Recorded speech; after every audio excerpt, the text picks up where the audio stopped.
Hi, I'm Spiky. Welcome to my clinic. Now, who are you and what do you do for a living?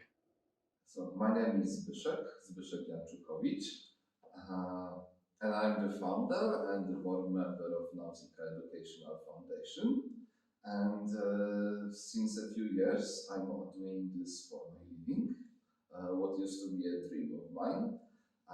So I founded my own NGO, established all the registrations or all the formal aspects of it, wrote down the first projects, and then I'm trying to keep up with the projects that we get accepted. As a youth worker, I'm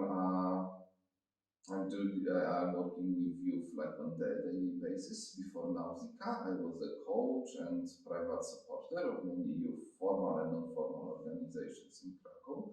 And now, since we opened the Nausicaa Hub in the center of Krakow, they are coming here and they are organizing events. They are asking for help with their own projects. Uh, I'm giving, sharing my advice of how to do stuff that we already learned, and they are just learning by now. Also, the most of our activities are focused on youth as we design educational games. Most of them are played with youth or developed with youth and by youth on youth exchanges and trainings. And since we work a lot within the Erasmus Plus program and the European Solidarity Corps, it is young people usually who are the participants of our events. I'm also a member of the Civic Dialogue Committee for Youth in Krakow, which means like a lot of NGOs dealing with youth, meeting together also with Krakow municipality representatives to establish some long-term youth policy in Krakow. Actually, the Young Krakow, Młody Kraków program was opened due to our committee's activities a few years ago, and now some youth centers are being open and youth festivals being run, and it is like based on our advice, and we are also trying to keep up to date what's happening like in the field of youth in Krakow. Although I'm not sure that youth actually demands, youth kind of youth culture of youth activities. What they say to us is rather that they want a full access to the normal culture, the full culture of Krakow and the full science of Krakow on regular basis, maybe with some easier access, easier tickets, more available places, but they don't want a youth content. They want adult content, but prepared for them in a way that is like easy to understand. And because of this demands from the youth to make the content more visible, for example, when the city publishes information about what are the cultural opportunities, it should be let's say on social media, not on the municipality webpage at all. It should be like wrote in clear language, which is not usual, which is sometimes not the case. So actually, because we are working with youth, we also now know how to prepare events for other people better. What makes you a professional dreamer and what do you like about it?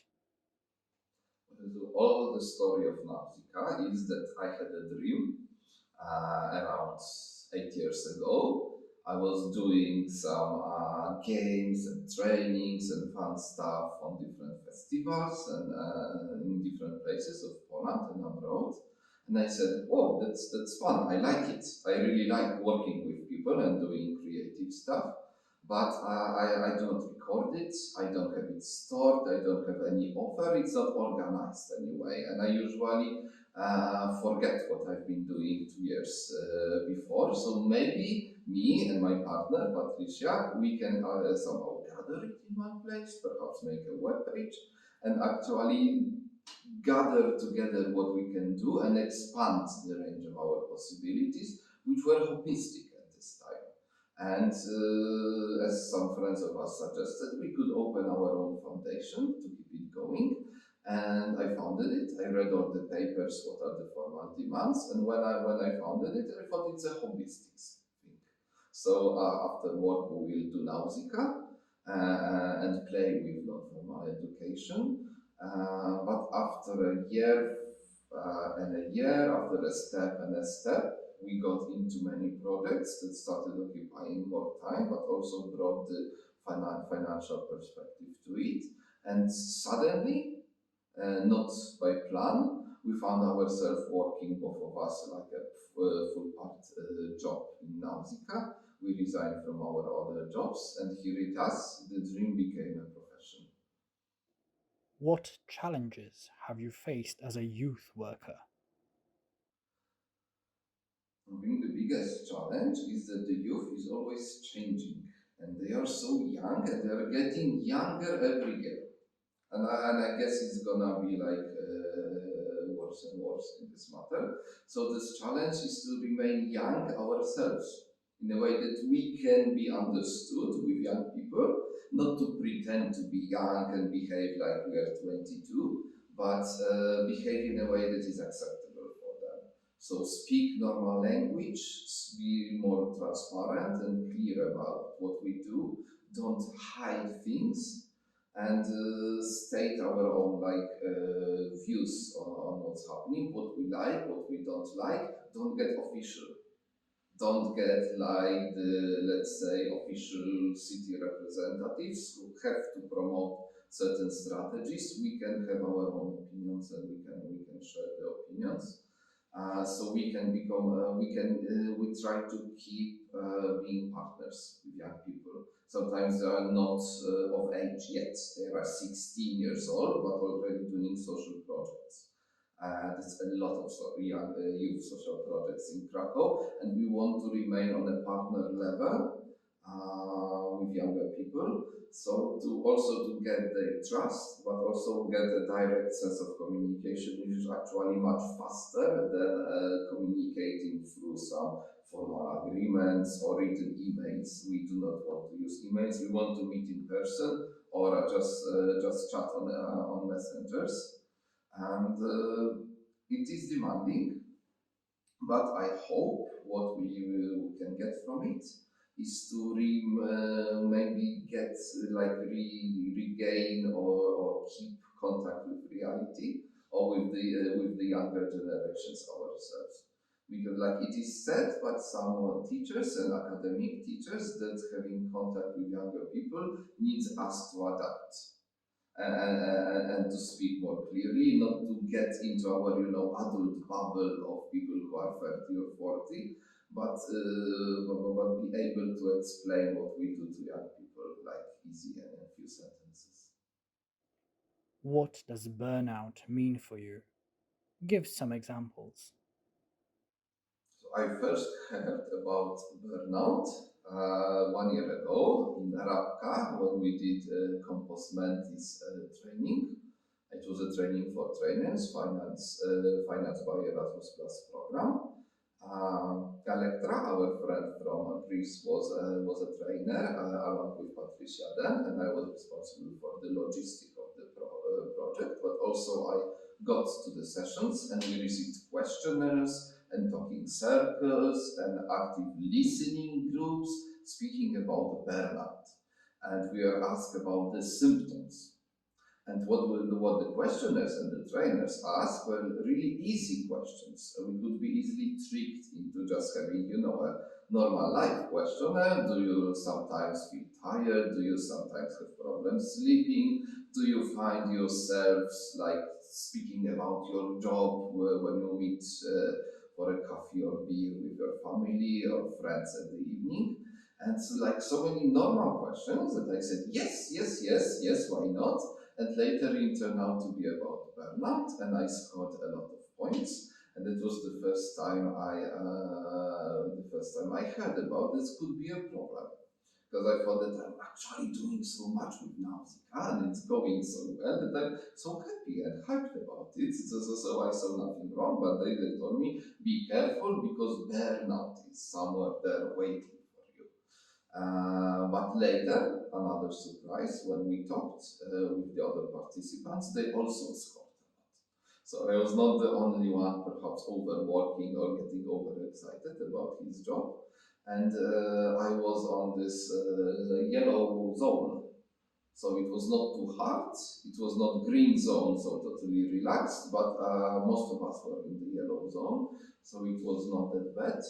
And then I realized that burnout can actually be, it's not like a black and white question that we even get the burnout and we should stop working and go to, I don't know, monastery and do meditation for a month.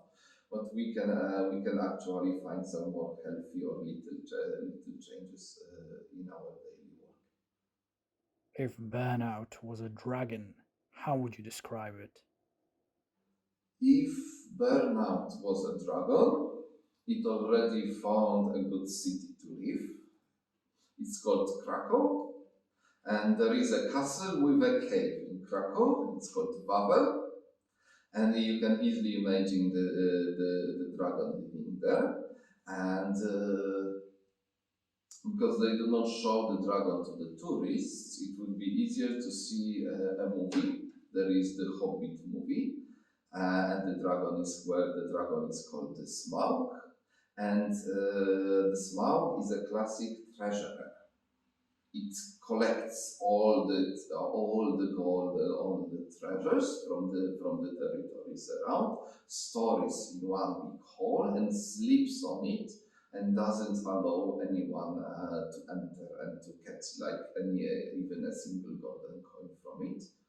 Uh, I imagine burnout being this kind of dragon or a treasurer who wants to collect, you know, our little deeds, our little successes, our events, our games, our product, and says, it is mine and I want more and give me more. And we are all around the city working here as hard as we can to feed the dragon, to bring more to the dragon, and we need to give and contribute to the dragon because, every day, every week, or every month. Otherwise, the dragon, who is very greedy, like, will come and knock at the doors and say, give me what you have. And in Krakow is a city full of like of educational and cultural opportunities. So there's so much going on in the city. And I don't know who is using all of it. I cannot use even like 1/10 of it. So I definitely, it's very probable that it actually goes and it's stored by some kind of dragon, and we are left empty, and we still have to do more. I wonder how big the holes beneath the castles Okay. Oops. Sorry. How did burnout impact your life and how did you deal with it? are. I think it's just starting to affect my life. Uh, what I like now, Zika has more than 50 projects going on. And by some kind of accident or being super eager to start this and this and this, and here I have one more idea to go. And suddenly I found myself in the position of a manager who has to direct all of it, to keep up the deadlines, and to actually try to sew it into some kind of structure that keeps, some consistency. So for me, burnout comes as a problem of quantity, not quality, as a problem of how many things we need to do, and is a danger of having too much of good stuff in too little time. We do not have, as I see it, problems with creativity or lack of ideas. On the contrary, we have so many ideas and so many initiatives that we sign up for that later we barely find time to actually do this. I know that I'm working much more than 40 hours per week, and it's like this for a couple of years already. And like the prognosis for the next year is gonna be even more. I still hope I can survive it, and in a matter of few years, I can actually learn to do less or to share the work with others, to keep at a level that I can be balanced and perhaps sustainable, because I'm already running on the energetic reserves. I can keep it perhaps for a year, but definitely not for 10 years longer. And it's not that I would like to cut out this or that because I want really to have all of it that it's going on around, but I just, my body cannot take as much as my brain can take. So I have to have somehow rebalance it with the body, because those symptoms of burnout, like forgetting about simple things, or saying that I will send something today and later, 2 weeks later, I found out, oh, I didn't actually reply to that email or to that phone, and I didn't, inform the people. Hopefully they do not feel like that I ignore them personally, but I have too much stuff that I start to forget, and the only solution I can find is actually to have less things to be processed by myself. Otherwise, I will need to become a machine that does it automatically. But that's like from the very starting point of definition. Nausicaa, it's not the point. We do not want to grow like to a, like, let's say, professional or technical corporation that deals with the project after project in the like most effective way, but we want to put our heart and our meaning and not only do the financial job, but have like an existentially fulfilling activities that we do all the time. It means balancing. What did you learn from your experience? Mhm. So I wish I have learned to do less and take on less on myself. I definitely have enough experience to learn that. I'm not sure if I have learned it actually by heart, because I'm still actually opening new projects right now this week. So it's much easier to say what I have learned than actually imply it on myself. But I'm also learning how to share the tasks and how to delegate things. And this is surprisingly a very also like a bigger challenge that I expected, because I like studied religion science, anthropology, and philosophy, graduated the latter, and never any kind of management. Actually, when I was studying, I imagined management as, sometimes if you don't have idea what to study, you go to management, and then you will, after 5 years, you will become a manager and you will manage stuff. I never found any meaning behind it when I was younger. And now I see actually I was wrong, because there's a lot to learn and a lot of tools and digital personal tools how to manage projects in a way like to avoid burnout and actually keep the satisfaction from the creative part of it, that actually needs years of practice, if not theory, how to commit. And it's not only that, I love the project and I like perceive myself as a smart person, so I will surely do this, it's gonna be easy. It's not always easy, so I'm just in the process of learning how to manage projects and how to share and synchronize the work between people. Now, if you could send a message to your younger self, what would you say to help them prevent burnout?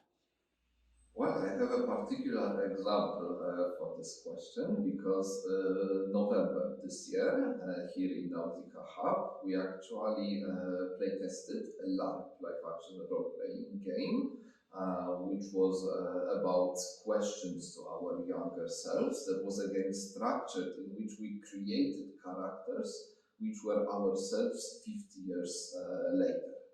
50 was a crazy shot, because not all of us expect to live 50 years longer, but let's suppose we do. It was we had a lot of random events, also rolling dice for them, to say what dreams came true and which did not in our life, and based on this, We were discussing it with other like fictional characters and later sending messages to ourselves. And the game was a set of rituals, like reflective rituals, which actually not only show what to say to our younger selves, because it's everything we say to a younger self would sound like a cliche, but it was about the form how to say those messages. So each of us went through a circle of four rituals. In one, in first we had a bowl of water and a bag of stones, and we were picking up a stone one at a time, calling what kind of trouble it is, and later plum, putting it into throwing it into the bowl of water, and it was slowly getting down. When it was on the bottom, we should forget about it and then pick up another problem and sink it in the water, and another problem and sink it in the water. And when we take turns with the stones in a group, it really like felt touching for us. The next step, the next ritual was a mirror. So each of us had to take a mirror in a way that I'm looking at the mirror and my partners from my group are looking at my face, looking at the mirror, and then I have to record, like tell a message to my younger self, while others are looking at me and I see my own reaction to it in the mirror. The third was the ribbon of hope, when we had like a 50-meter ribbon, and in a group we were making knots on it, expressing gratitude for what had happened in our like fictional 50 years of our lives. What was amazing to see that our group came after another group, and it was already 20 meters of knots on the rope. So it really gave us a lot of strength to see this. And the last ritual was letters sent to our younger selves, which later, and in the briefing of the game, were randomly distributed between the players, and each of the players had to pick up a random, like their favorite sentence from the letter and read it aloud. So I wanted to give this example about how actually complex, but also emotionally touching, can be sending messages to our younger selves, and what actually is this hint or advice is actually irrelevant if the form turns our emotions